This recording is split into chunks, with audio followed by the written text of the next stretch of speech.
privacy issues when people try to update it, and or cost issues. Because all this stuff also costs money. And I can tell you from the map system that was updated recently after I was gone, they put $4 million of state money just to update the software for that map system. So all this also has some cost involved. Do I think it's worth it? Yes, because if it doesn't increase safety, the price tag shouldn't be the be-all and end-all reason to do that. Thank you. So I'm all for digitizing the records for gun ownership. I think it's actually, this is a good way to start the conversation about how this issue is politicized, right? If we have our records digitized and something happens, the government's going to know where we are, they're going to come to all of our houses, and they're going to take all of our guns when they decide that they're going to take over the country. Sound familiar? We've all heard that. That's the lead argument to this. As Bill was saying with the idea of medical records, okay, I worked at the VA. Every single piece of information about me the VA had, okay, in a federal record. Everything, fingerprints, every bit of history, every work history, every job, all the way back to when I started at McDonald's when I was 15 years old. Every single piece of information about me was in that database. It was there, okay? They got all of that information from me, and I wasn't asking to do something or own something that could cause a lot of harm. Do you understand what I'm saying? We give that up because we know that that's necessary for the management of whatever system they're trying to manage. That's kind of what we do. So we need to focus on how this is used as that sort of conspiracy theory trigger. It's one of the ones that the NRA uses and gun owners use when they get afraid of it. And I understand, right? We should have a healthy fear of our government, okay? But if you're worried that the government is going to come and take your guns by looking at a database, I have a really strong feeling that you're going to be aware that your government's coming for your guns well before they have the time to go look in a database and find out that you have them. Okay? There's going to be something in the news that's going to tell you that your government is deciding that we're going to change our form of government before that time happens. Okay? Thank you.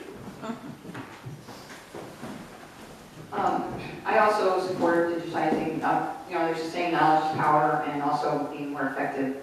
And so I think that is really, really important to have good government, and so that I don't need to talk for a long time about these things. I just think, as I mentioned earlier, I support safe communities, and we need the tools to do that. Thank you.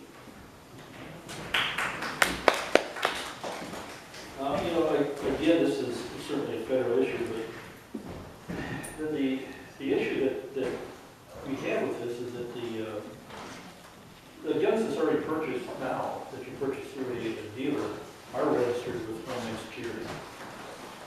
The issue that we really run into is what they do with those records and who has access to those records based on our Constitution and law.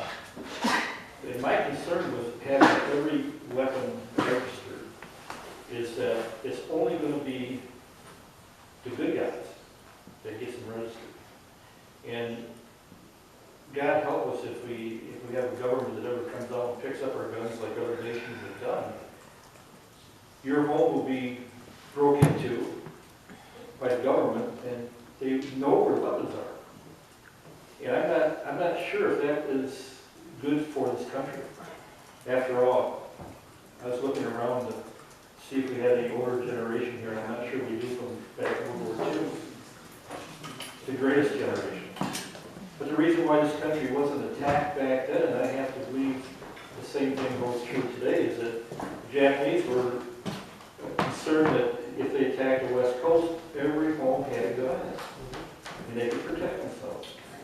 So this really comes down to a constitutional issue, and I think we need to look at what the law is on this constitutional issue.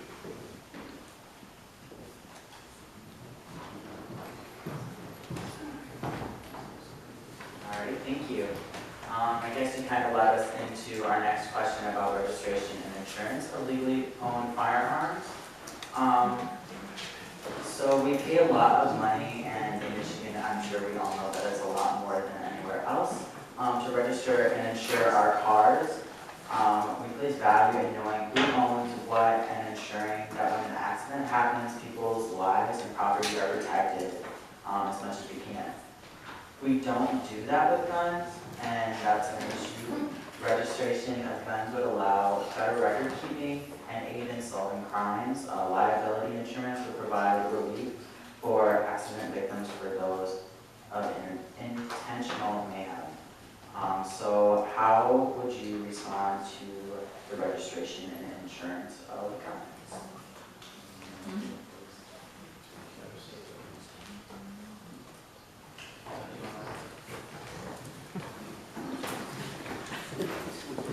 I have to look at this issue a little harder, because I'm not sure just how many insurance companies will insure somebody with a weapon, and if this is strictly for liability purposes. And if that insurance company would insure, and a person went out and accidentally or intentionally hurt somebody with it, would that insurance company be covered? So I think we need to look at what insurance companies would cover before we make a decision on this. But again, we get back to the issue that now not only the government knows that you have a weapon in your possession, but also gives insurance companies that information too. And how many people do you want to let that information out to? It's like your banking account. Do you want to let your banking account out to people?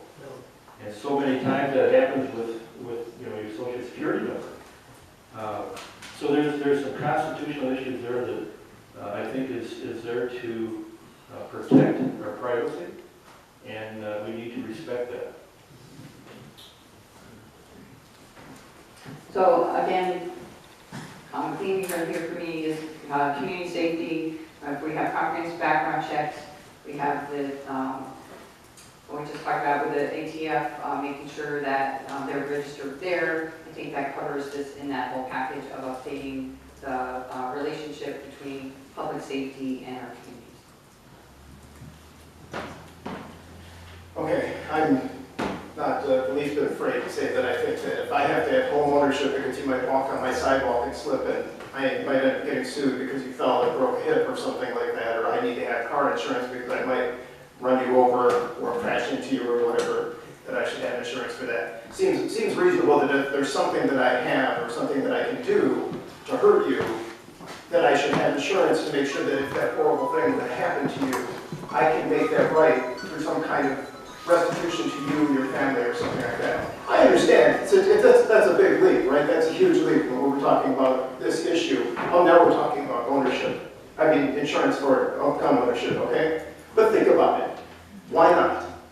Why not? And we have so many, there are more guns in this country than there are people in this country. Okay, so there's a really large pool of people that will be paying into this insurance. And those gun owners that are like, hey, listen, I'm a really good gun owner. Okay, you'll never see my gun sitting out where a kid can get their hands on it. What do you think that person's insurance is going to cost them, right? Think about it, okay? Let's have this discussion and let's add this as another piece of that we're talking about adding things to the background check. Let's add this to the discussion as another thing that we need to consider and get the community together to talk about that issue and adding insurance to it. I think it's a great idea. I think that it would be very, very helpful, and trust me, if somebody in my family gets killed by somebody in your family who has a gun, you can kind of imagine what's going to happen, right?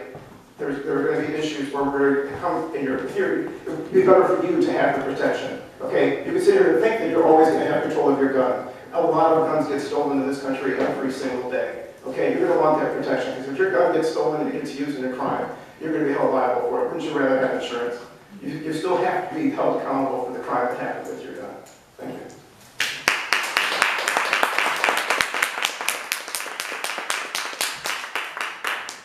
I think that this is another one I'd have to look at also. Mandatory insurance for anything. I think sometimes you run into problems with that. That being said, I'm open to looking at the issue and to see what it would take to do that kind of thing, what the cost would be and the rest. As far as registration goes, what that has to do with pistols, when I had to buy a pistol, I had to go get a permit to purchase from the police. They had that information for a while anyway. So I think sometimes some types of firearms are registered. Supposedly that database is going to be scrubbed. But that being said, again, possible. If it's something that would take away my right to, by the Constitution, to own a gun, then I have a problem with it. If it does not, then I don't have a problem. That's what I have to say.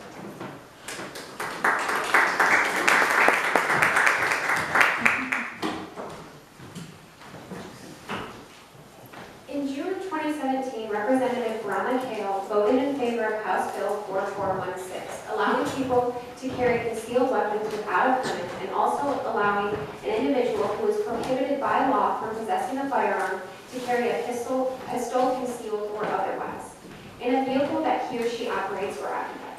This Tuesday, Representative Kale voted in favor of House Bill 5828 through 5830 and 5850 through 5852, which discusses school safety in terms of, among other things, building layouts, installing metal detectors at school, school resource officers, school safety plans, adding active shooter training to law enforcement, and the governor-appointed school safety task force. Nowhere in any of these bills is there any discussion at all of gun control. Instead, we will fortify our schools like prisons and allow people that are prohibited from carrying guns to have one in their car. This is not our idea of making schools safe. Please give a brief overview of your plan to make schools safe.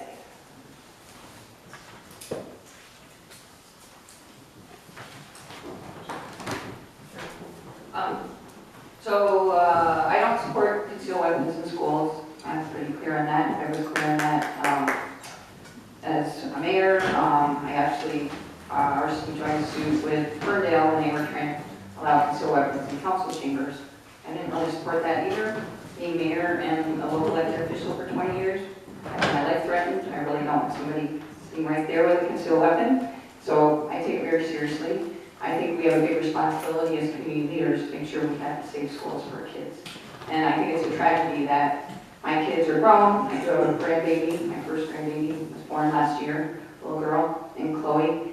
I think it's a tragedy that she's gonna be taking active shooter trainings as a kindergartner, first grader. I don't know about you, but I'm pretty old. When I was little, I was hiding under one of these kind of desks because for the bomb. Remember that? So anybody remember that? That's kind of crazy, right? That we were literally going to hide under a desk and protect ourselves. So I think it's, I do not support concealed weapons in schools. I do not support arming teachers. I do support local school control in that trying to make your school system safer, because I know that this is a problem in our communities. So I do support if you want to retire a police officer, somebody that has experience in an emotional situation with a gun shooting, having grants maybe or some kind of making sure that if you want to have somebody in that school as a security guard or something, like some buildings do that. I think that is something that's up to the local schools. And I also support making sure that we have funding to make sure that our communities are as safe as possible, because I do think that is a big challenge, and I know some of our schools are not able to afford the kind of safety requirements that we need because we've made so many cuts to school funding. So our children, our future, I think we should be making sure that we support our children in as safe an environment as possible.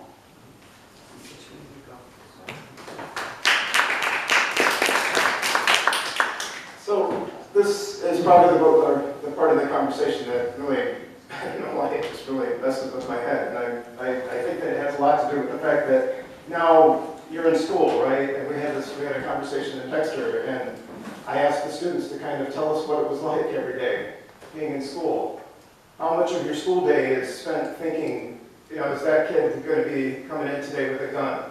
Is that loud bang, a door slamming or something? Is that a gunshot or whatever?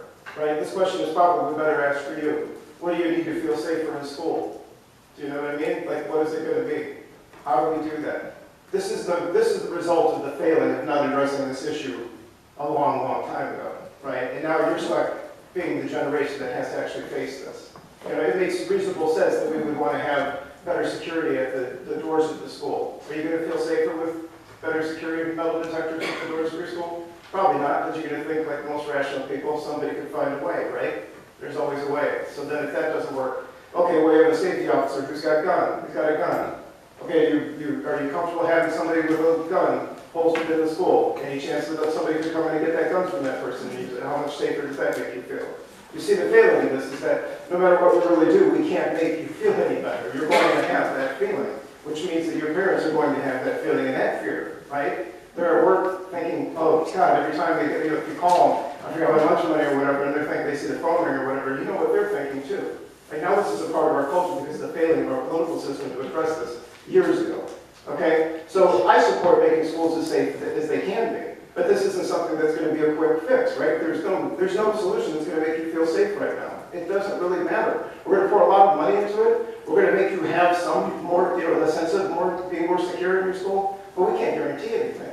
And that's the real tragedy of it. So the other issues, the things that we're not talking about when we start talking about fortifying classrooms and doing all of this other training and stuff like that, is like, how do we make you feel safer? This is something we needed better leadership for a long time ago, decades ago, so that you wouldn't be in this position. It breaks my heart to think that you're in school thinking that. This girl, she had my wife in tears. I mean, it was really emotional, describing that sense, that feeling all day long, sitting in school. Like, how do you even learn? How do you even learn? It's really sad. And I think that we need leadership that's going to address this and not, okay, well, we fortified everything and we have these people with guns in school, we have teachers that are armed, everything's going to be better. Go ahead and go learn. It's not going to work. We know it's not going to work. So we need to have that conversation. How we combine as much of these things together so that we can make it and make you feel as safe as you can feel. I guarantee you, you're not going to feel completely safe ever again. It's just not going to happen. Sorry.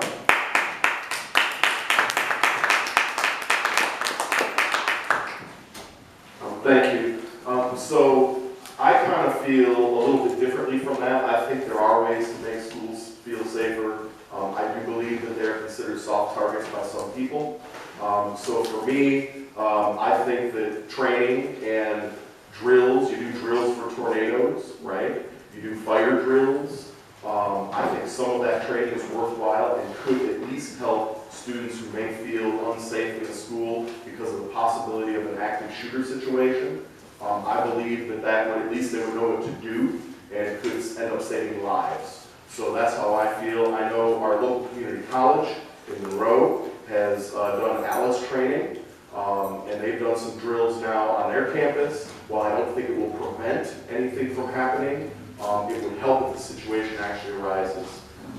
So as far as that piece, I think there are opportunities to do that. There was a high school in Summerfield High School recently just put a deputy in the school, a school liaison. The cost was shared by the county. So the whole idea was you would have an armed officer, so at least there would be someone that you knew in the school that could protect you if there was an active shooter situation.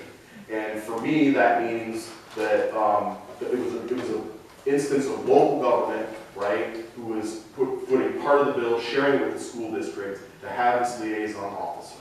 And I think that could also help with some other issues and other anxieties that some students might have in schools. Whether there was a bullying issue with arrest, and it isn't that, oh, you go stand behind the big bad police officer, but there's someone in the school who's there to protect your physical well-being. So I think that there is some value in doing some of that and spending the money for the school safety issues. As far as CPLs, there's a loophole where you can open carry. There's an open carry loophole. With the CPLs being able to carry in a school, for that issue, I think they would have to have extra training if it were to be allowed. And again, I'd like to see what the bill would say, what that would mean. Again, it's a public building. A lot of these schools are public schools, not all of them are. But some people will feel that their constitutional rights are being violated by not being able to have a gun in a public building. So again, it's a balance, as it always has been with me, of personal rights, right, versus the greater good and the safety feelings of the students. So that's all I think.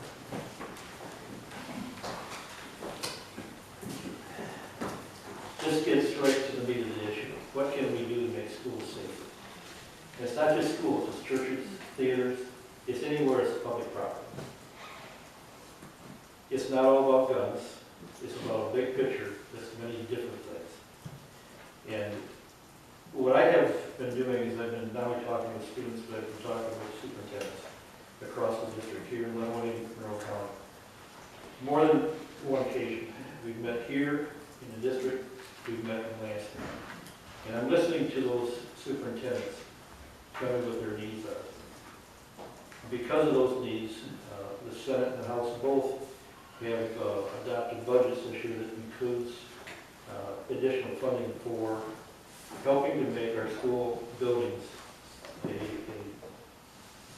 a tougher target. They're all too soft, and we have to make them a harder target. It's unfortunate. I wish we didn't have to do that, because I remember back when I was a kid, we would go hunting after high school. And this was back in the 60s. I was kind of old, but we used to take our shotguns to school with us. And we were told not to leave them in our cars, so we took them left in our lockers. Well, those days are gone, and they should be gone. I'm not contemplating that should be done now. It just goes to show us what has changed in our world since that time. But I do have, pick up the notes on this one so I can give you some bill numbers. I have 4 bills out to help make our buildings a safer place. One is Senate Bill 959, which is a mandatory active shooter training for police officers that they don't currently get. And that would be for all new law enforcement recruits. We have another one that requires schools to biannually review and update their 24-hour emergency point of contact so that law enforcement knows who to contact in the school 24 hours a day. To eliminate the sunset on the OK to Stay program, because that's supposed to end this year. And it's worked out very well. We're getting a lot of tips on it, so we need to keep that in place. The Senate budget that we just approved provides $10 million for school safety. Now, the House has a budget over there too, and I'm not sure what that is. But $6.3 million is for school safety grants for all schools. $650,000 is to promote the OK to Stay program. $3 million is to create a school safety communication app to be used by students and administration for emergencies. I guess it's back equipped, but I could certainly go on this issue.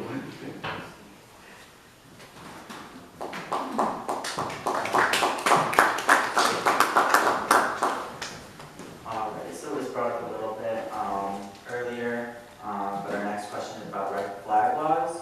The Parkland, Florida killer was known to the law enforcement because they received at least 23 calls about him. His foster family said that he was a ticking time bomb. His Instagram post said that he was planning to shoot up a school.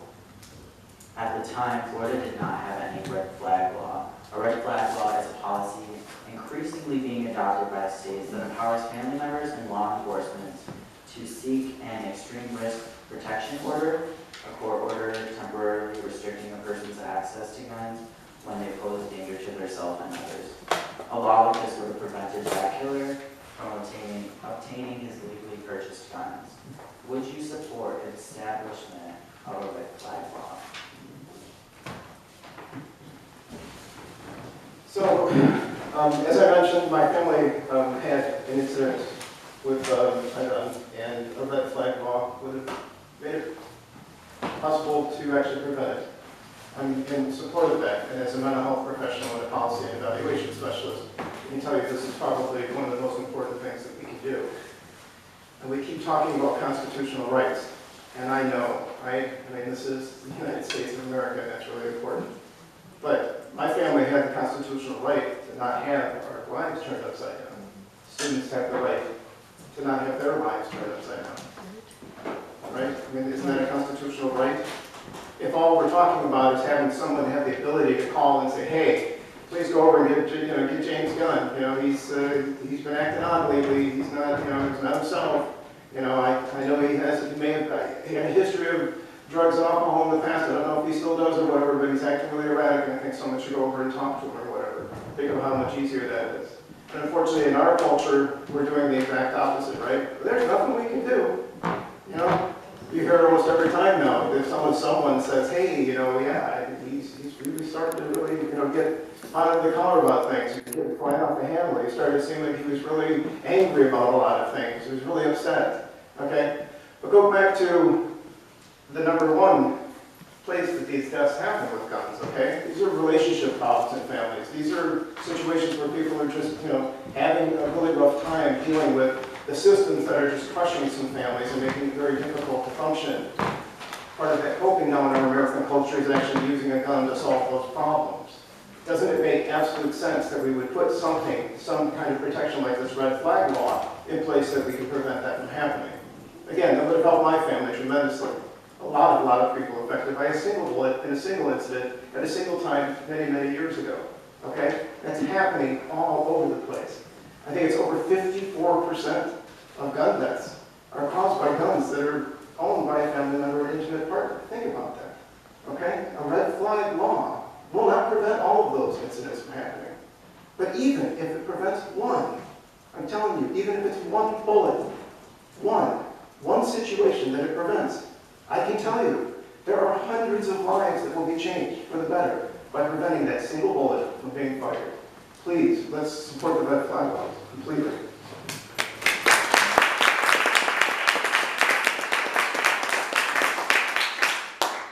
I don't have a problem with red flag laws. I think that there needs to be due process though. So to me, it's one of those things where you just can't have somebody calling up because they're mad at their neighbor about something and saying, oh, this person is mentally unstable, they have issues, whatever, and I know they have guns, and then the police show up and take their guns away.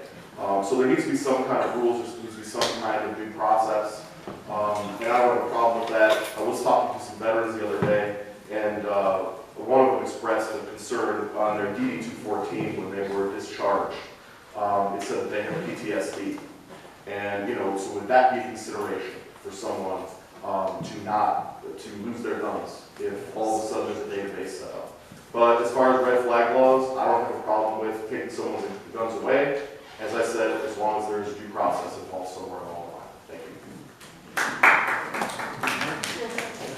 I also support red flag laws, and as we talked about, that's folks that are having some emotional and mental crises. But one thing we're not talking about here that I think we really need to talk about as a country is mental health. So certainly, at least doing this minimal legislation, I think personally it should be federal. I don't see why we have to go state by state. This is a crisis in our country.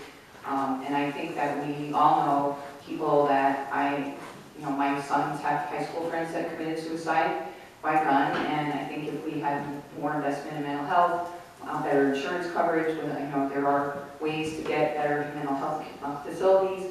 I know around the 7th Congressional District, another issue is with addiction recovery and making sure, this runs the gamut, not just on gun violence, but across the spectrum of our societal needs. So I urge all of you that are concerned about this to bring also the support of folks that are really struggling emotionally, to be really truly supporting them and not just taking away the gun, that's the immediate and clear present danger, but also the future of that person, again, affects, as Steve mentioned, so many lives. We all know people that have struggled in one way or another, whether it's depression or just some kind of emotional imbalance. That is really important, and I think we could all do better and help each other in our communities and have stronger communities by dealing with not just this one issue that we're talking about today. This is a much bigger issue. Thank you. You may find this answer confusing, but I want you to think about this. We already have red flag policies, so it may not be written. Our red flag policy is number one, if a person is mentally ill, that person can submit and commit himself to mental health services. The family can do that. Law enforcement and the courts can do that. If there's a problem at home and there's a parent or a family member that sees there's an issue with a loved one and they have weapons, it should be